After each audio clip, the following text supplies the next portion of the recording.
Eu desejo uma boa noite aos meus irmãos, que a graça do nosso Senhor Jesus, que prometeu voltar, encha o nosso coração de esperança nesta hora da pregação da palavra de Deus. Cantamos, louvamos, oramos. Agora, nesse momento, é momento de ouvirmos com atenção a palavra de Deus. Eu sei que é educado você ouvir com atenção, você não sair se não for necessário, mas mais do que ser educado, é você realmente dar atenção ao que Deus tem para a sua vida, através da palavra. Se você julga que hoje será pregada a palavra de Deus, então julgue-se alguém que está diante da palavra do Senhor e com atenção vai ouvi-la, acolhê-la para obedecê-la. Então eu peço que os irmãos abram a Escritura Sagrada no livro de Marcos, no Evangelho de Marcos, capítulo 13. Vamos dar sequência às nossas exposições bíblicas neste Evangelho. É o menor evangelho dos quatro, Marcos é o menor, conhecido também como dentro dos evangelhos sinóticos, ou seja, tem a mesma visão de Mateus e Lucas. O evangelho de João já é bem diferente, mas descreve também a vinda de Jesus, a sua morte e a sua ressurreição, mas com outra maneira de escrever. E o evangelho de Marcos está nessa categoria dos três evangelhos sinóticos. O evangelho de Marcos é o evangelho que coloca Jesus em ação. Várias vezes você vai ver Marcos dizer, então imediatamente ou logo em seguida. Então, entendendo esses vocábulos, você percebe que Marcos é muito direto na sua narrativa. Irmãos, o capítulo 13 é o capítulo que descreve o discurso profético de Jesus. Esse discurso é tão importante que todos os evangelistas sinóticos descreveram ele.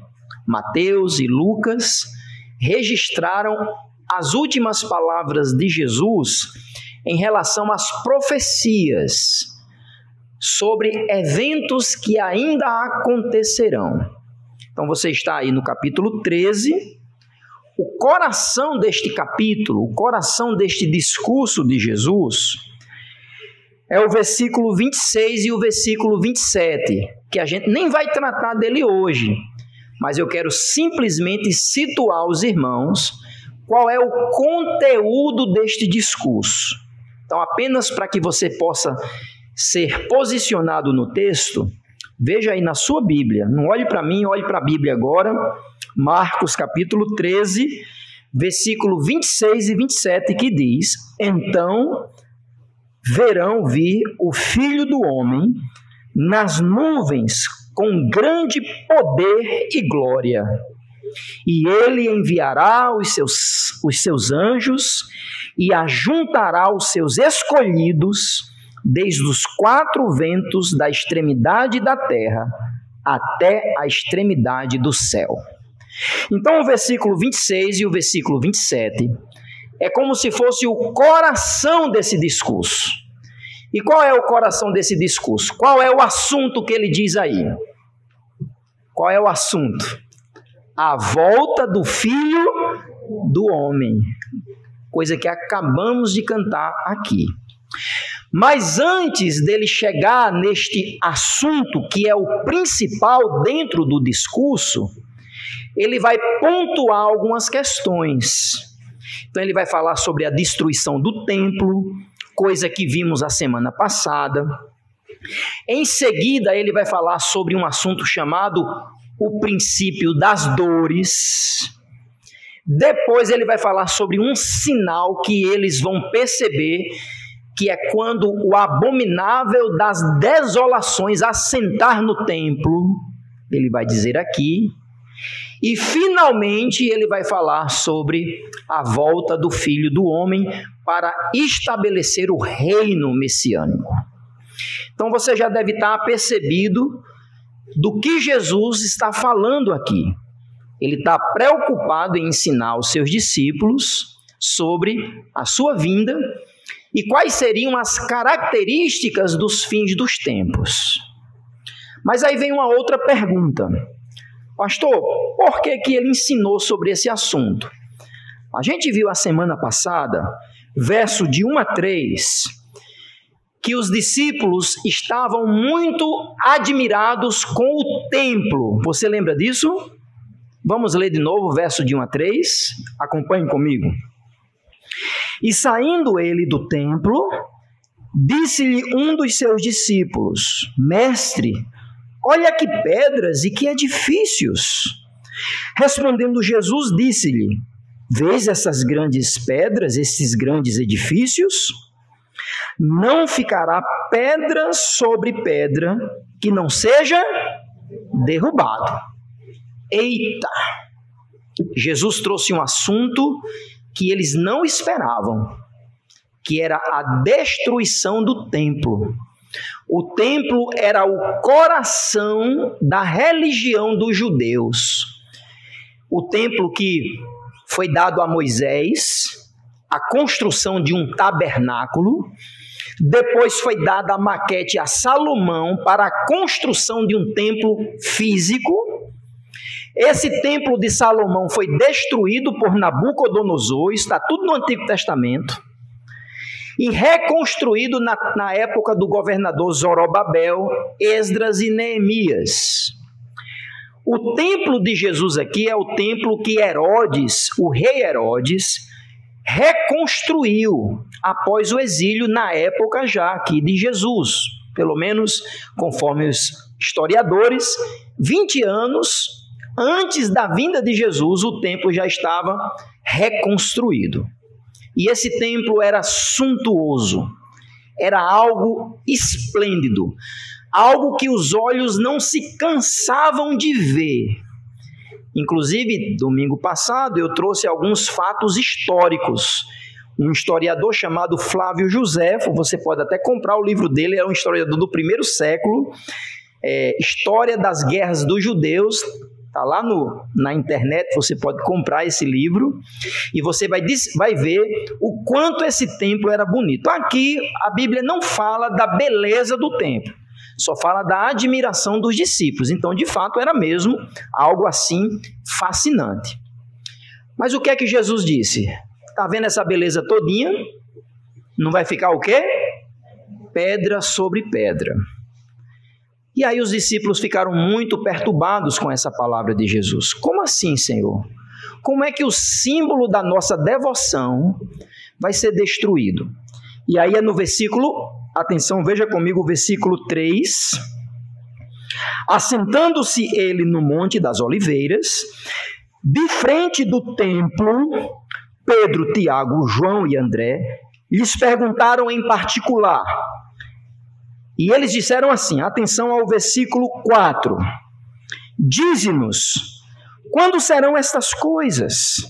E que sinal haverá quando todas elas estiverem para se cumprir? Aí eu pergunto aos irmãos, que coisas?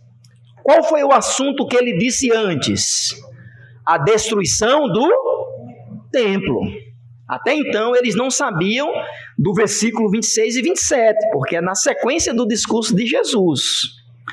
Porém, eu disse aos irmãos que é no Evangelho de Mateus que descreve que para os discípulos não era somente o evento da destruição do templo, porque eles dizem lá em Mateus 24, coisa que Marcos não registrou, eles dizem assim, quando acontecerá os sinais da tua vinda e o fim do mundo.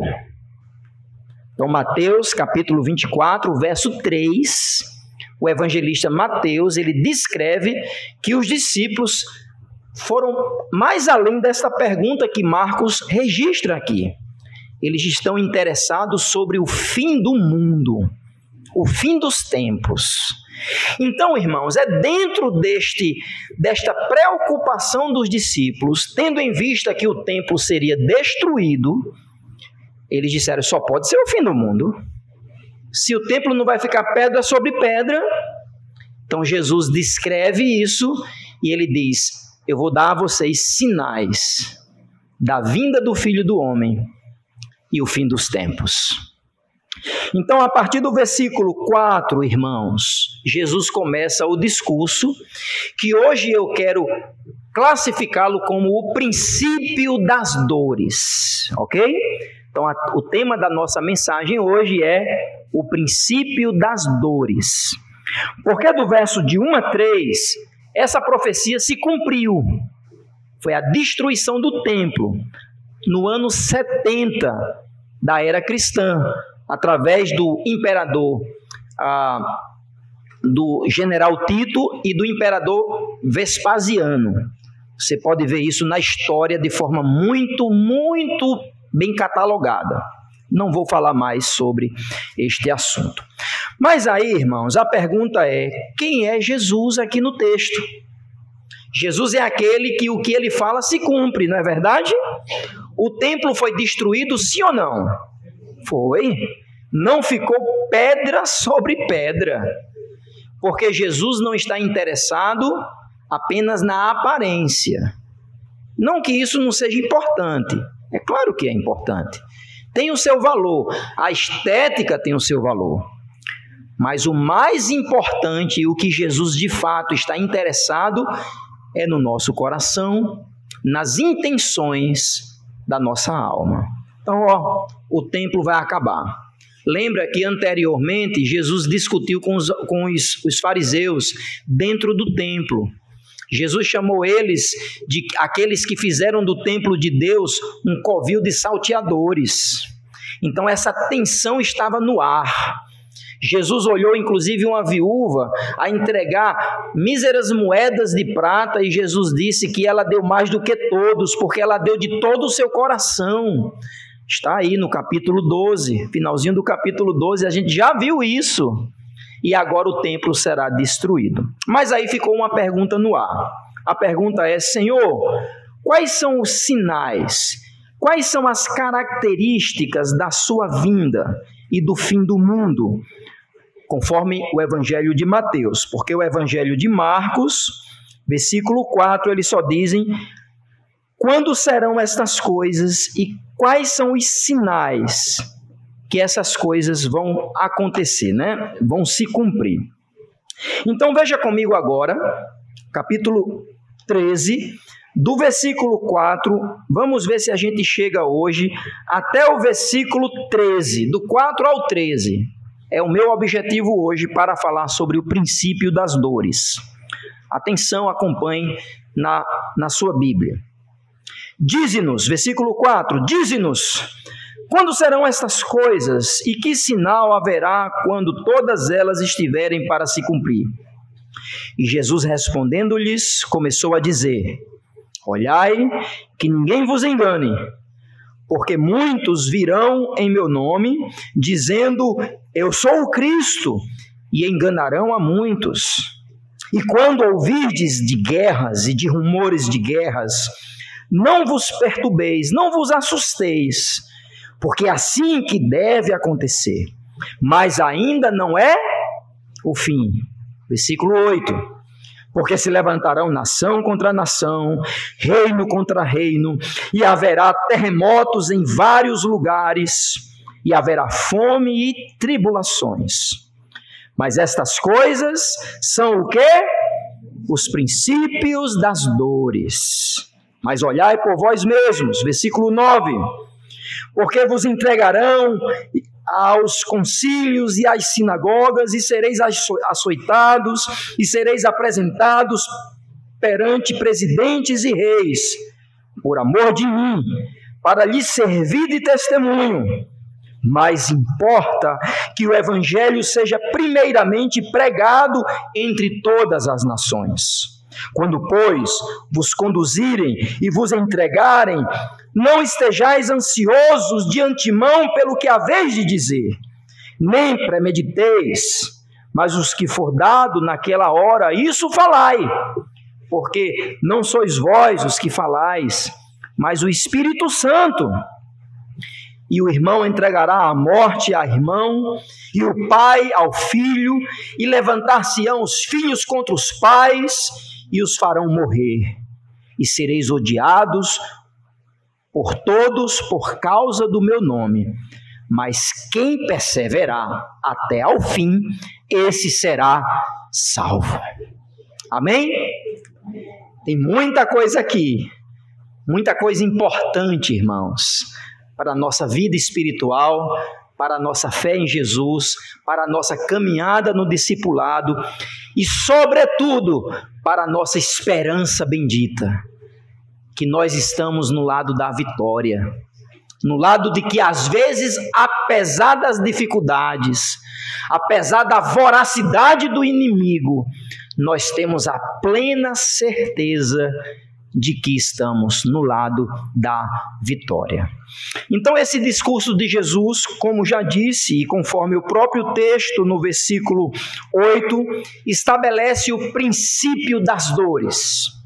E aqui eu quero dizer aos irmãos que esta analogia, esta maneira de Jesus falar, esta ilustração que ele usa, na realidade ele está extraindo da figura de uma mulher grávida, ok? Então fique com isso na mente. Uma mulher grávida que ela está para acontecer o parto, dar à luz. E quando ela vai dar à luz, isso assim de forma normal, né? Começa-se a dar sinais, sobretudo algumas dores de contração. Então é esta figura de linguagem que Jesus extrai da vida comum das pessoas para dizer que esses eventos são eventos que são progressivos. Vai começar a se fazer, vai começar a se intensificar até chegar ao fim. Até chegar, por assim dizer, o nascimento do filho, ou seja, a consumação do fato que estava a se esperar. Então, irmãos, nesse sentido, o princípio das dores aqui, sobretudo, é o ensino de Jesus sobre a grande tribulação, que é o que ele vai falar, texto que a gente não vai chegar hoje, mas é o que ele vai falar no versículo 19. Veja comigo só esse texto para você entender sobre o princípio das dores. Versículo 19, o texto diz: porque naqueles dias, que dias? Os dias dos princípios das dores. Porque naqueles dias haverá uma aflição tal, qual nunca houve desde o princípio da criação, que Deus criou, até agora e nem jamais haverá. Versículo 19, você percebe que esta aflição é algo único, algo que nunca aconteceu igual e jamais acontecerá. Por quê, irmãos? Porque Jesus está profetizando um evento específico na humanidade. E esse evento específico na humanidade, nós conhecemos à luz de outros textos, e principalmente o texto de Apocalipse, que é a grande tribulação. O momento onde o Senhor vai julgar a terra, sobretudo julgará a nação de Israel, porque rejeitou o Messias, o reinado messiânico. Então, esta grande tribulação acontecerá na terra. Mas o que Jesus está dizendo aqui é que antes dos fatos se desenrolarem, os discípulos deveriam ficar apercebidos, como uma mulher que está para dar à luz, as contrações, lembra da figura de linguagem, as dores de parto. Então essas dores de parto são sinais, são elementos que estão em progressão até que tudo se cumpra. Então, este momento se inaugurará, nós entendemos que será inaugurado após o arrebatamento da igreja, mas com isso não quer dizer que esses sinais que aqui ele está ensinando para os judeus, que é da grande tribulação, não quer dizer que já não existam hoje. Por exemplo, o engano da religião, guerras e rumores de guerras, catástrofes, terremotos, fome e a perseguição dos crentes por causa do nome de Jesus. Eu pergunto a vocês, isso acontece hoje? Claro que sim. Porém, todos esses eventos mostram de que haverá um desfecho para um momento histórico de que isso se intensificará muito mais até a vinda do Filho do Homem. E é isso que ele quer ensinar aos seus discípulos. E Jesus dá duas exortações, irmãos, duas exortações importantíssimas aqui, que se vocês saírem com ela hoje, eu estou tão feliz, e assim para o meu coração também. A primeira exortação, irmãos, é em relação a não temer. Não fiquem assombrados com isso. É necessário que aconteça. E a outra exortação, irmãos, é que, além de que não devemos ficar alarmados, mas confiar no Senhor, Jesus pede a fidelidade dos crentes. Quando ele fala da perseverança do crente, a marca do cristão, do verdadeiro cristão, é que ele persevera, é que ele não desiste e ele fica vigilante à volta de Jesus. Ok? Então, se vocês pensarem comigo diante desses sinais, essas duas exortações, eu estou feliz. Primeiro, não tenha medo. Mas pastor, como? Tanta coisa vai acontecer, não tenha medo. A segunda é, fiquem vigilantes e perseverem até o fim. Ok? Então vamos agora para o texto. Depois que a gente aqui arou o texto, a gente pontuou algumas questões.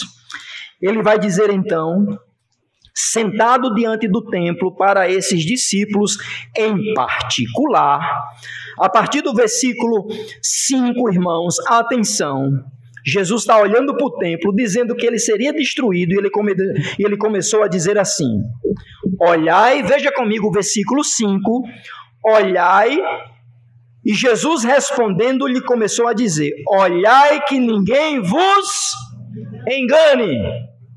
Então, qual é o primeiro sinal dos fins dos tempos e a volta de Jesus? É o engano. É a proliferação de falsos messias. É diferente, irmãos, dos falsos mestres.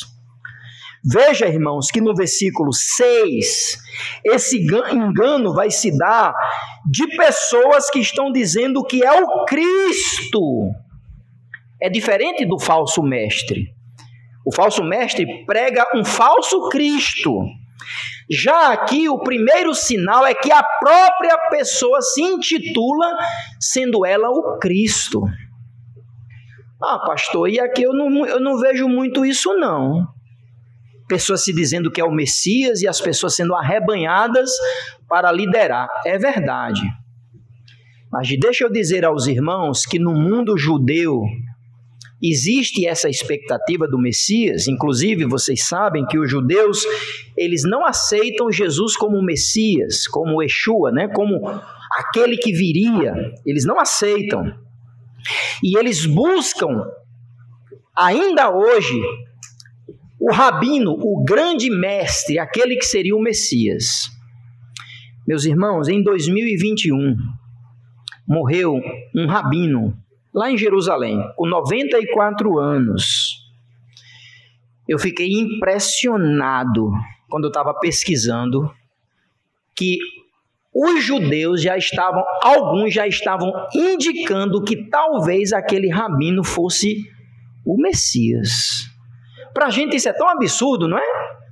Mas para eles, irmãos, que têm a Torá, estão cegos porque negam Jesus. Para eles isso é muito importante. E deixa eu lhe dizer mais, isso foi muito mais intensificado na época pós-Jesus, na época da igreja primitiva. Não perca Marcos capítulo 13, mas vá comigo para Atos capítulo 5. Talvez é o único texto que eu vou sair de Marcos. Atos, livro de Atos, capítulo 5.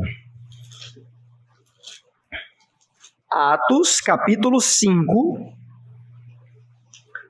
Já digo os versículos, tá bom?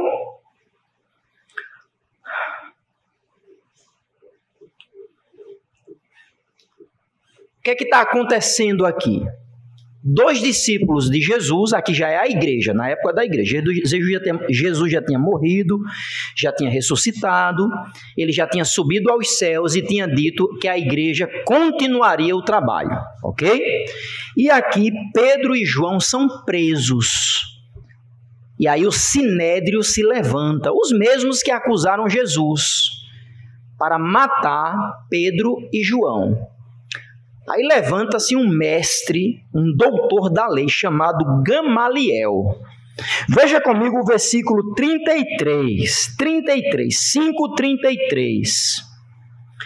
E ouvindo eles isto, se enfureceram e deliberaram matá-los, matar Pedro e João.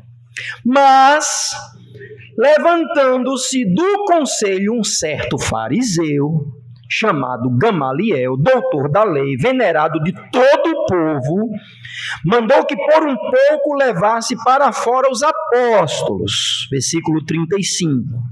E disse-lhes: homens israelitas, acautelai-vos a respeito do que haveis de fazer a estes homens, porque antes desses dias levantou-se Teudas, dizendo ser alguém, e a este se ajuntou o número de uns 400 homens, o qual foi morto, e todos os que lhe deram ouvidos foram dispersos e reduzidos a nada. Perceba, esse mestre fariseu, ele menciona alguém nessa época da igreja, um tal de Teudas. Você percebeu? E quem foi esse Teudas? Gamaliel não dá mais informações, só diz que ele foi uma personagem que tentou arrebanhar uma multidão. Mas, irmãos, a história fala sobre esse tal de Teudas. E segundo os historiadores, esse Teudas foi um mago que começou a dizer que era o profeta prometido, o Messias. Segundo o historiador Flávio Joséfo, no seu livro, ele diz que ele arrebanhou milhares e de milhares e foi inclusive ao Rio Jordão, dizendo que abriria o rio e todos passariam de pé enxuto. Segundo o próprio historiador, ele vai dizer que um governador da Judéia chamado Cúspio Fardo, não ache graça do nome, mas é esse o nome do homem, Cúspio Fardo, ele mandou matar Teudas e também alguns da liderança desta turba, que estava dizendo que esse tal de Teudas era o Messias. O que é que eu estou dizendo aqui? Pastor, peraí, muita informação. Lembra do primeiro sinal que Jesus diz sobre o fim dos tempos? Qual é o primeiro grande sinal? Virão pessoas e dizendo o quê? Vamos voltar para lá porque vocês não estão seguros. Vamos agora voltar para Marcos capítulo 13. Marcos capítulo 13, verso 6. O texto diz: muitos virão em meu nome dizendo eu sou. Aqui é eu sou o Cristo. E enganarão a muitos. Então perceba, irmãos, para a inauguração do princípio das dores é necessário que alguém se levante no contexto mundial e nacional, sobretudo para os judeus. E essa pessoa vai arrebanhar uma multidão.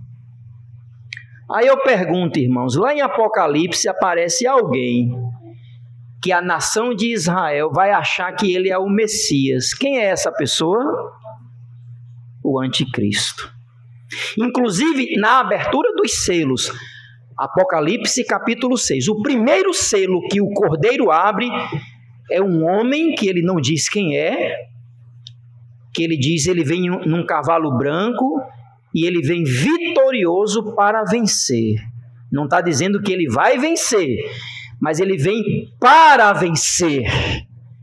E esse homem do primeiro selo não é Jesus, mas é alguém que vai se passar por Jesus. Então esse grande primeiro sinal abre o princípio das dores. O falso Messias. Ah, pastor, mas a gente não está no princípio das dores, não. Irmãos, entenda. Tudo isso acontece. Eu pergunto a vocês, o engano acontece? Claro! E aqui a exortação para nós é: fiquem atentos para não serem enganados. Porém, de forma específica para a tribulação, para o momento do princípio das dores, porque o princípio das dores é uma mulher que começa um trabalho de parto. Você já conheceu uma mulher que começou um trabalho de parto e voltou para casa para ficar mais 2 meses? Não, a não ser que foi falso, né? Assim, o trabalho de parto. Mas o trabalho de parto mesmo, a ideia da dilatação e as contrações, quando começa, não tem mais quem segure. Concordam, irmãs, comigo? É isso que está acontecendo. Quando vocês virem alguém dizer assim: eu sou o Cristo, vede que vocês não sejam enganados. Ah, pastor, então se isso é para o princípio das dores, para o tempo da grande tribulação, e a igreja não vai passar por isso, então eu estou tranquilo, é? Não. Porque a Bíblia diz que devemos ficar vigilantes contra os falsos, contra os enganadores e aqueles que promovem a falsa religião. Inclusive, hoje na nossa EBD, eu disse que um dos sinais da maturidade cristã é você conseguir discernir o que é uma doutrina correta ou não. Quando você consegue discernir isso, mostra-se que você está crescendo na fé. Eu usei Efésios capítulo 4, quando o apóstolo Paulo diz que não devemos ser mais meninos, levados por qualquer vento de doutrinas. Então, a maturidade da igreja é essa. Quando vê um falso mestre, quando vê uma falsa doutrina, quando você sente aquele cheiro de enxofre, você diz: ih, rapaz, não, aqui não. Não é? Eu até disse, né, que minha esposa tem uma capacidade muito grande de sentir algo que já está se estragando. Eu não, eu como com tudo, eu só vou ver depois a dificuldade. Mas a maturidade cristã, irmãs, é quando você prova um alimento bíblico, quando você vê que aquilo está estragado, você erra aí, não, isso aqui eu não vou comer não. E tem crente menino, atenção, irmãos, tem crente imaturo, muitos anos de crente, mas não pode ouvir uma novidade. Não pode ouvir alguém falando e que parece que aquela pessoa é importante. Parece que tudo que aprendeu, esquece e vai atrás daquela pessoa. Isso é meninice e é marca dos fins dos tempos. Ele está falando sobre falsos messias, mas eu estou abrangendo os falsos profetas, porque Mateus também fala dos falsos profetas. Marcos não menciona, mas Mateus menciona. E aí, irmãos, não podemos ficar como meninos levados, como alguém que é influenciável de um lado para outro em ventos de doutrina. Então tenham cuidado. Ah, pastor, o senhor está com ciúme, o senhor não quer que eu escute fulano? Irmão, olha, escute bem o que eu vou lhe falar. Escute bem. Viu? Para ser bem claro aqui. Você pode ouvir quem você quiser. Ponto. Agora, se garanta se você vai ser ou não enganado. Por quê? Porque a Bíblia diz que essas pessoas, e quem vai dizer isso é o próprio livro de Mateus, essas pessoas enganarão, se possível, até os eleitos. Então, se você quiser dar ouvido à falsa doutrina, a responsabilidade é sua. Agora, só não venha com essas marmotas para cá. Só não venha com esses carrapichos para cá.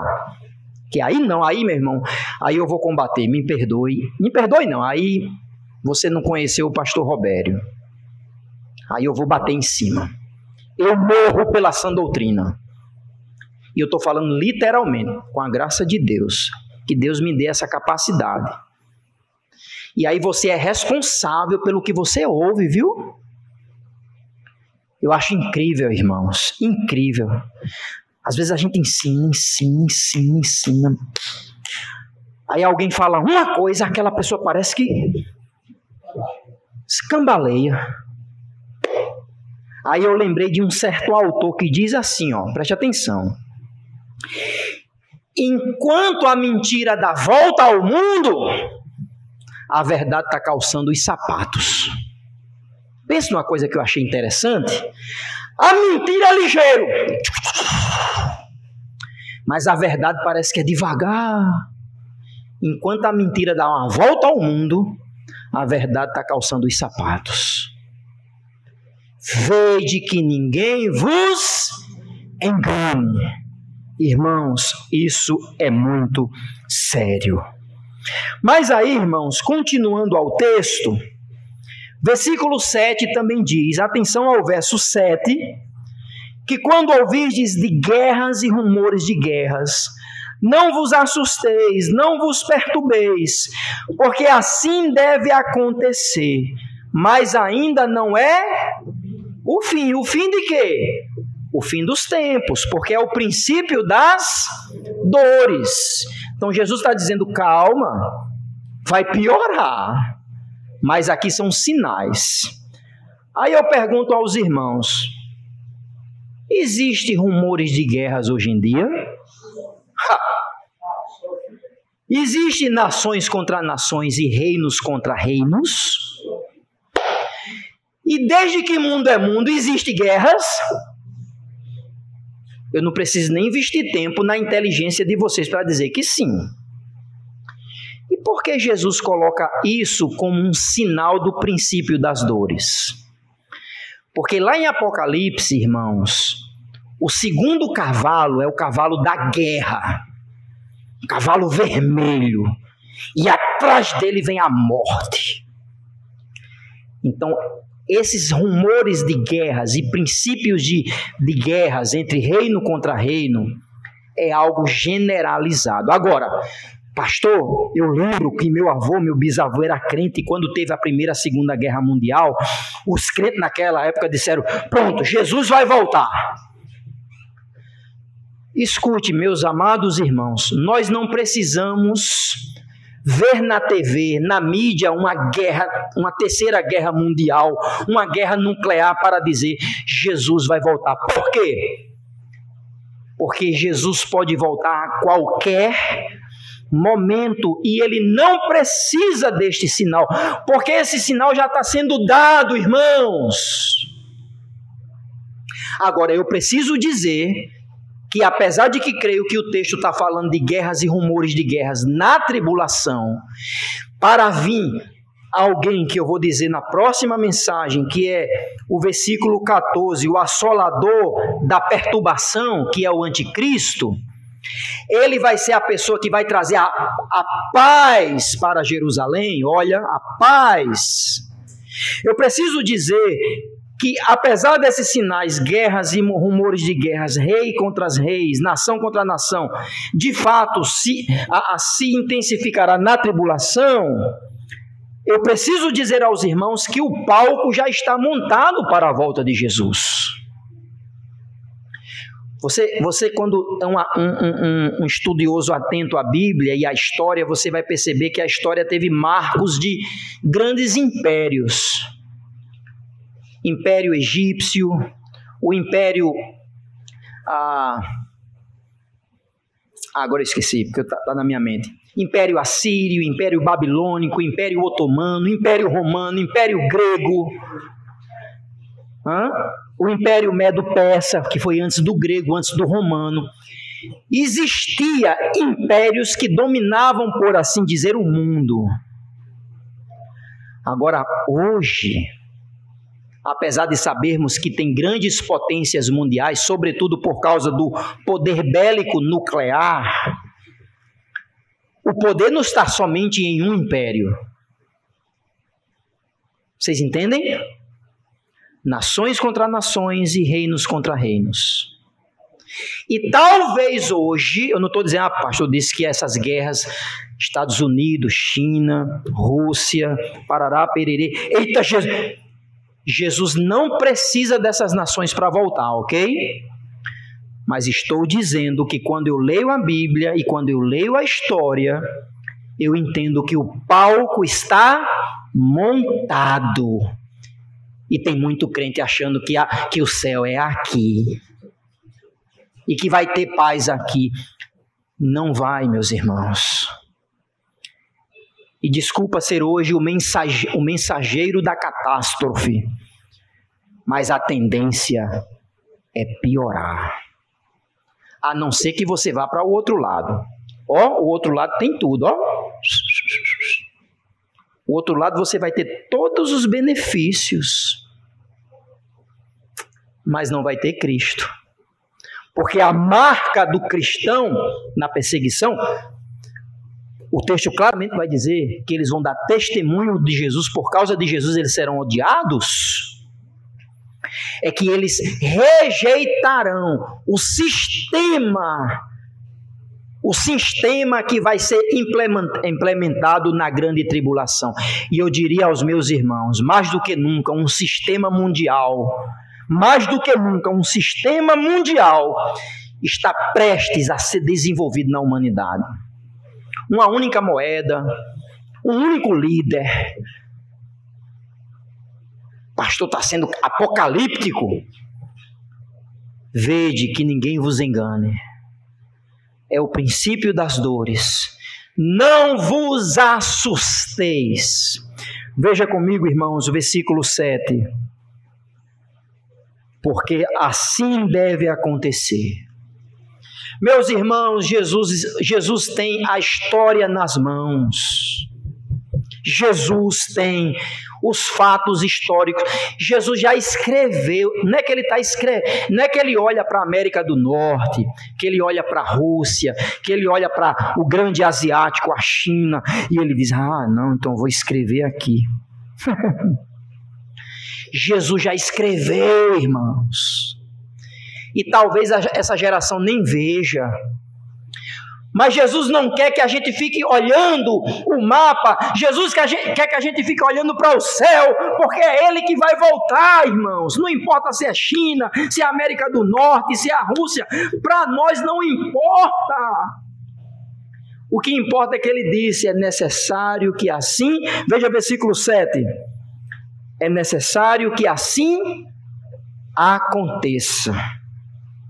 Mas ainda não é o fim. Jesus vai falar também de catástrofes, terremotos e fome. Versículo 8. Porque se levantarão nação contra nação, reino contra reino, e haverá terremotos em diversos lugares, haverá fome e grande tribulação. Mas estas coisas são os princípios das dores. Mais uma vez, existe terremoto hoje em dia? Recentemente houve um grande terremoto. Inclusive a própria ciência que trabalha com esses abalos sísmicos cataloga de forma muito clara a movimentação das placas tectônicas. Você já ouviu falar sobre isso? Fala com o Zé que ele vai dar uma aula a você. Mas antes de ser antes de ser uma catástrofe natural, Jesus está dizendo que isso é um sinal. Pastor, então toda vez que a terra se abalar é Jesus voltando? Calma. Porque lá em Apocalipse, quando está acontecendo a grande tribulação e o desenvolvimento do princípio das dores, você vai perceber lá de forma muito clara, Apocalipse 6:12, Apocalipse 8:4, Apocalipse 11:13 e 16:18. Pastor, foi rápido. Depois eu posso lhe dar esses versículos. que a marca da grande tribulação são grandes abalos sísmicos. Inclusive vai ter um desses textos que eu mencionei, que o povo do mundo todo diz: misericórdia, que o mundo caia sobre nós, mas não a ira do Deus Todo-Poderoso. O abalo vai ser tão grande, mundial, que os reis da terra vão olhar e vão dizer: agora acabou-se de vez.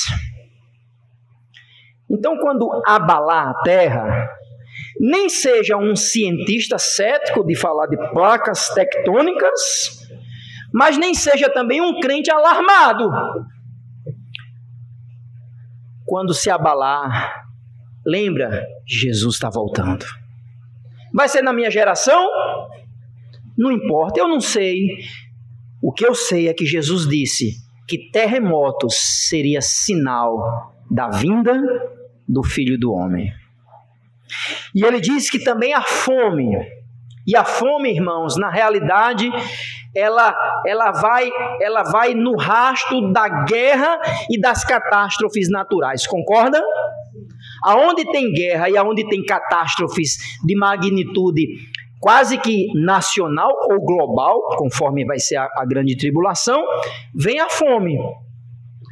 Olha um país devastado por uma guerra ou por um terremoto, e veja lá, vai vir a carestia, concorda?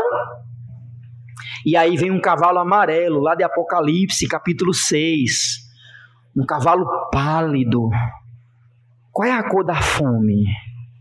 Fome tem cor, mas ali o cavalo é baio, não é? Vocês lembram disso? Não, eu preciso ir lá. Leia em casa Apocalipse 6, depois.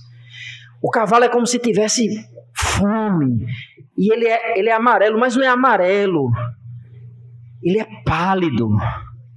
E vem alguém gritando e dizendo: um punhado de trigo, portanto, porque a carestia vai estar no mundo.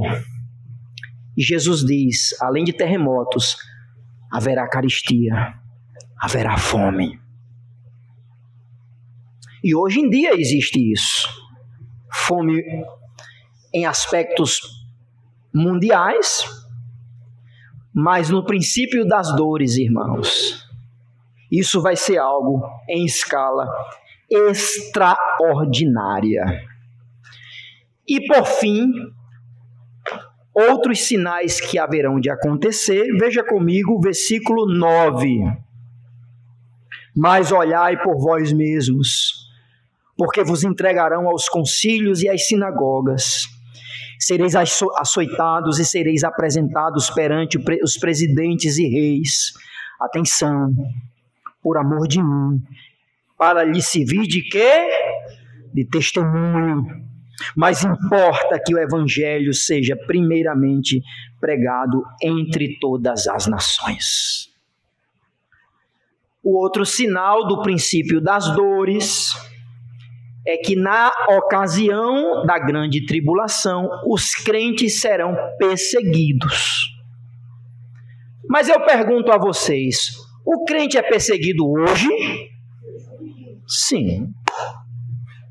Então já está acontecendo, pastor, o princípio das dores? Eu creio que ainda não, que aqui é outra escala. Mas os crentes já estão experimentando. Mas não é, irmãos, escutem, não é em escala mundial. Se eu perguntar aqui hoje, quem foi apedrejado por causa que falou de Jesus durante a semana? Alguém vai levantar a mão? Eu acho que não. Alguém foi preso? Alguém foi colocado uma arma na sua cabeça?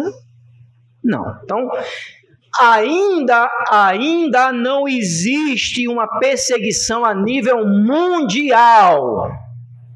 Coisa que Apocalipse capítulo 6 vai dizer, que em todos os 4 cantos da terra, os servos do Cordeiro serão perseguidos, porque odiaram o Cordeiro de Deus.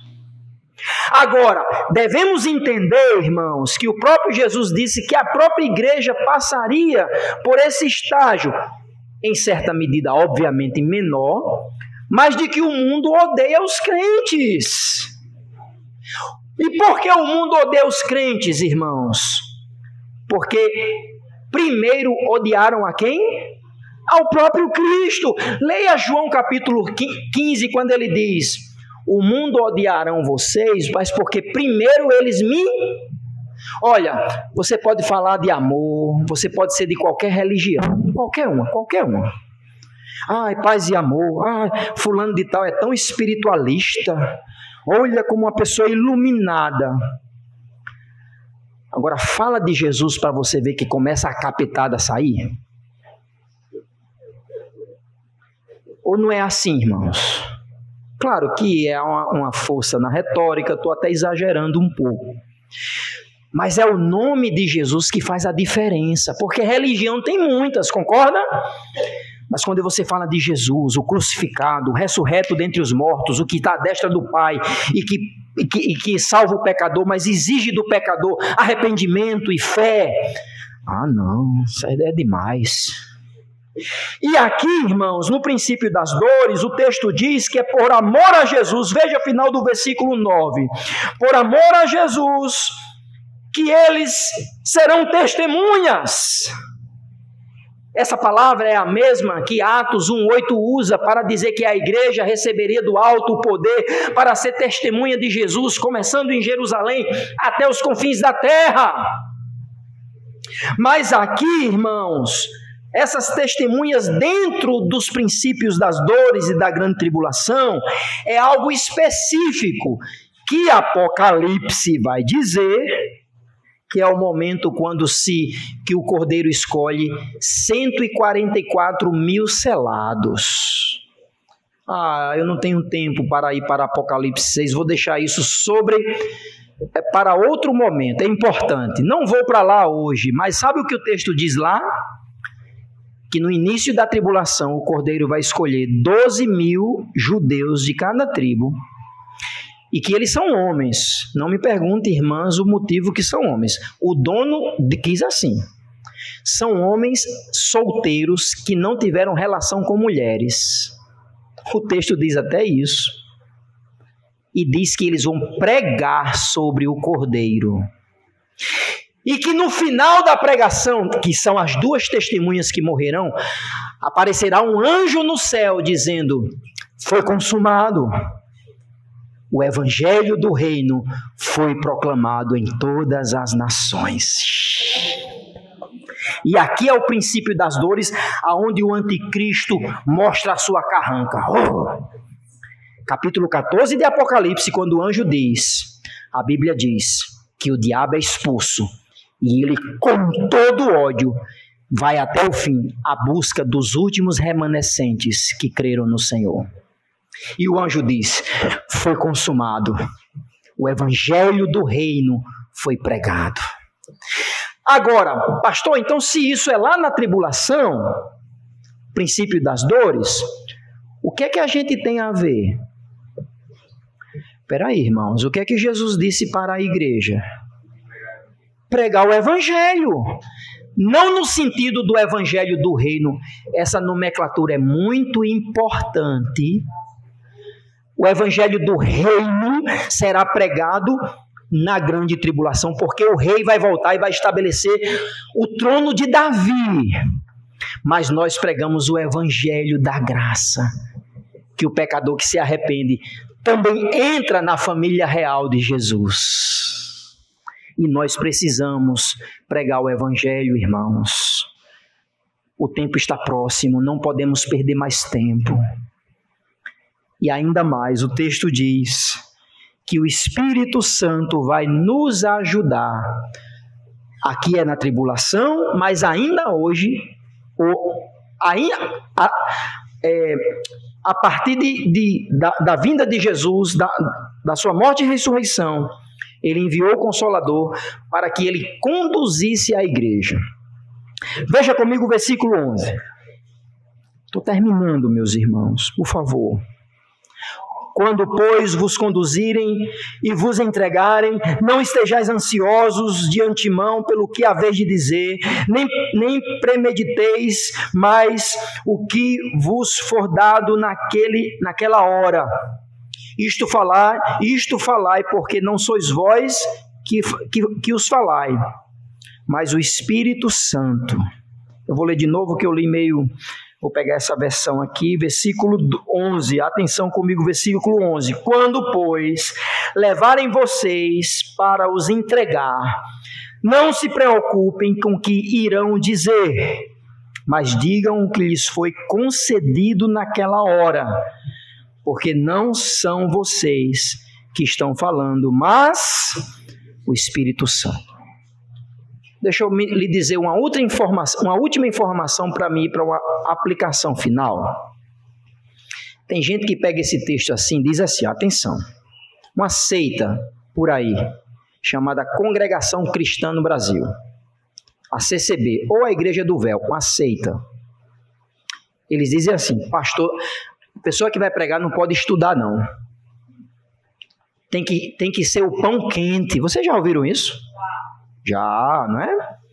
Tem que ser o pão quente. Na hora, esse texto não está falando de estudar a Bíblia para pregar, porque senão a gente vai ter que rasgar as cartas de Paulo, todas elas. Quando Paulo disse a Timóteo, estuda, Timóteo, lê, exorta com toda a longanimidade e doutrina. Insiste em ler, Timóteo, em estudar as Escrituras, Timóteo. Aqui, irmãos, é no momento da perseguição, da grande tribulação, que nem Bíblia vai ter. E se você tiver um celular de aplicativo, nem você não vai ter, que você vai ser rastreado. Ora, se não. Mas aqui nesse momento, assim como é hoje, que o Espírito Santo nos auxilia, quando você estiver diante dos algozes, diante de um fuzil, diante da guilhotina, diante do sei lá o que for, o que você falar em testemunho de Jesus, o Espírito Santo vai lhe mostrar o que falar. Hoje é assim também? É, mas não está falando do momento de ensino da Bíblia na igreja ou em casa. Mas se por acaso começasse uma perseguição do governo contra os crentes, começasse a pegar as Bíblias de todo mundo, começasse a queimar as Bíblias, e quem tivesse uma Bíblia até no celular seria preso e julgado e condenado à morte, não tenha dúvida, irmãos, que o Espírito Santo nos ajudaria a testemunhar de Jesus. Agora, por isso a importância da memorização das Escrituras. Hoje as crianças citaram quantos versos, Viviane? Foi 7 ao 17. Mais de 10 versículos de cabeça. Teve esforço das crianças? Teve. Mas o Espírito Santo nos ajuda a lembrar de tudo isso. Quero concluir, irmãos. Quem é Jesus no princípio das dores? Quem é o grande profeta Jesus que está dizendo, olha, tudo isso vai acontecer? Quem é Jesus? Jesus é aquele que não foge nada do seu plano, o seu plano profético, o seu plano escatológico. Amanhã é segunda-feira. Ainda hoje, talvez, você vai pegar o celular, você vai ver notícias, vai vir aí um pôster para você, um vídeo para você, e pode ser que o seu coração fique abalado. Misericórdia, Jesus. Lembre do que Jesus disse aos seus discípulos. Não tenham medo. Mas pastor, como assim não ter medo? Não vai acontecer coisa ruim não? Vai, ele não está negando que vai acontecer coisa ruim não, vai? Nega não. O que ele está dizendo é que nós estamos no lado da vitória. Então, antes de ficar alarmado com o noticiário, com celular, e aí deixa eu entrar de forma bem aplicativa e bem específica. Talvez você está no celular demais. Talvez você está vendo e até compartilhando coisas que você nem deveria. Ah, pastor, mas eu quero mostrar aos outros. Não! O mal por si só se mostra. Mostra o que é bom. Então não compartilhe, meus irmãos, coisas que vêm do inferno e que as trevas estão... Lembra, enquanto a mentira dá volta ao mundo, a verdade está calçando os sapatos. E o crente nem percebe e compartilha, achando que está fazendo benefício. Você está proliferando o mal. Eu peço em nome de Jesus que a nossa igreja seja criteriosa. E se for para compartilhar, compartilhe aquilo que é bom, que vai trazer edificação, fé, esperança, perseverança dos crentes. Então não tenha medo. Jesus está no trono e controla a história da humanidade, amém, irmãos? Não é a CNN, não é a Band News, não é não sei o que, a Globo, não sei o que das quantas. Quem controla a história é o nosso Salvador. Ele está com a história na mão e ele disse, é necessário que tudo isso aconteça. Uma outra coisa que eu queria fazer de aplicação que está no texto, irmãos, é a perseverança. E aí eu quero dizer aos irmãos que existe muita frieza espiritual hoje. Agora veja, é uma percepção minha, muito limitada, na minha bolinha aqui. O pastor está errado, viu? Tem igreja... amém, eu estou falando do que eu vivo. Uma frieza espiritual. A gente pensa mais nas coisas deste mundo do que nas coisas do Senhor. Meus irmãos, se vocês me perguntarem, ou se eu vos perguntarem assim, vem cá, nessa semana que passou, você falou de Jesus para alguém? Pode ser que a gente nem pensou em Jesus direito, a não ser quando veio pegar a Bíblia para vir para a igreja. Marcos não diz, mas Jesus diz no texto de Marcos que o princípio das dores será marcado pela frieza, que o amor de muitos esfriará. Meus irmãos, nós não podemos deixar com que o amor que temos por Jesus esfrie. Ah, pastor, é porque você não sabe a quantidade de boleto que eu tenho para pagar. É verdade, mas talvez você não tenha nem mais do que eu. Mas não sei. Aqui não é uma competição de boleto. Aqui é o que está no nosso coração, o que é o mais importante. E, meus irmãos, precisamos entender, ser vigilantes. E eu quero fazer um desafio para vocês hoje. É a minha última fala. Que tal?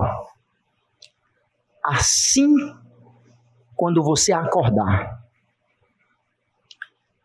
você se esforçar para o seu primeiro pensamento é dizer: Maranata, Jesus volta. Mas se o Senhor não voltar, me ajude a perseverar na fé. De vez de eu pegar o celular logo, e logo para o Zap, ver se chegou alguma curtida, alguma notificação, de vez de eu fazer os afazeres da casa, você ainda meio grogue, porque tem gente que acorda, mas só começa a viver depois de meia hora, não é, Viviane?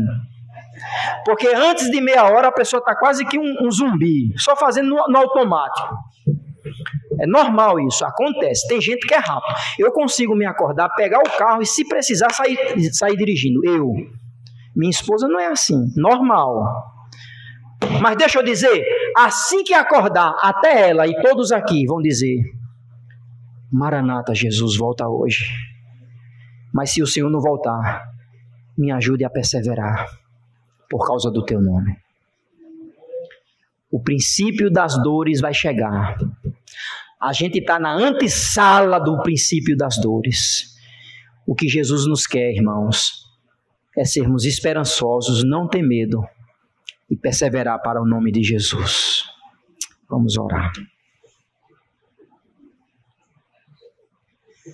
Obrigado, Senhor, por tua palavra. Essa palavra, para mim, tão difícil.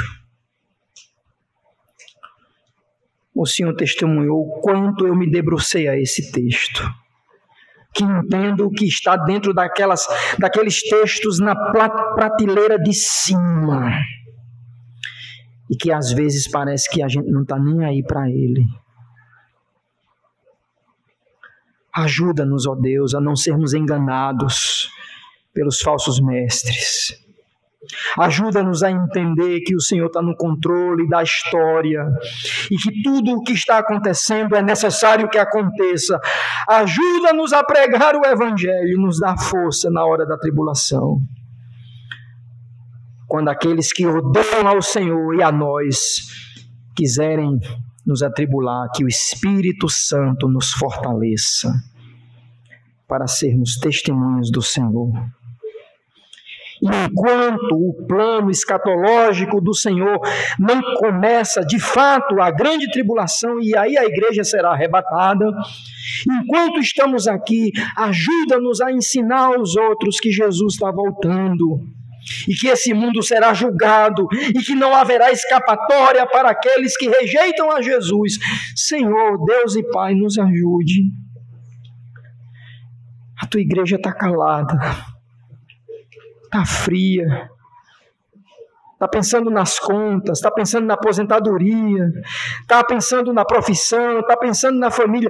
Tudo isso é importante, mas coloca na nossa mente, a nossa primeira prioridade é volta a Jesus. Mas enquanto o Senhor não volta, me ajude a pregar sobre o Senhor para aqueles que ainda não têm Jesus, para que no coração deles nasça a esperança bendita do Salvador. Levanta a tua igreja, Senhor. O princípio das dores vai começar, mas nós já podemos perceber os sinais da tua vinda e que possamos a cada segundo estar de malas prontas para dizer: estou aqui, Senhor, me leva para junto de ti. Aquece o nosso coração com fé verdadeira. Tira a frieza espiritual, tira, Senhor, e nos levanta como testemunhas tuas, mesmo se necessário for sermos perseguidos. E se há alguém em nosso meio que ainda não tem Jesus, que ainda não está no lado da vitória, que essa pessoa se entregue à cruz, se entregue ao poder da ressurreição. Sim, essa pessoa vai sofrer por causa do teu nome, mas antes importa sofrer aqui do que sofrer eternamente. Então que hoje seja o dia da salvação para aqueles que ainda não se entregaram a Jesus. Eu peço, Pai, opera o milagre da salvação em nosso meio. É assim que nós oramos, no nome de Jesus. Amém e amém.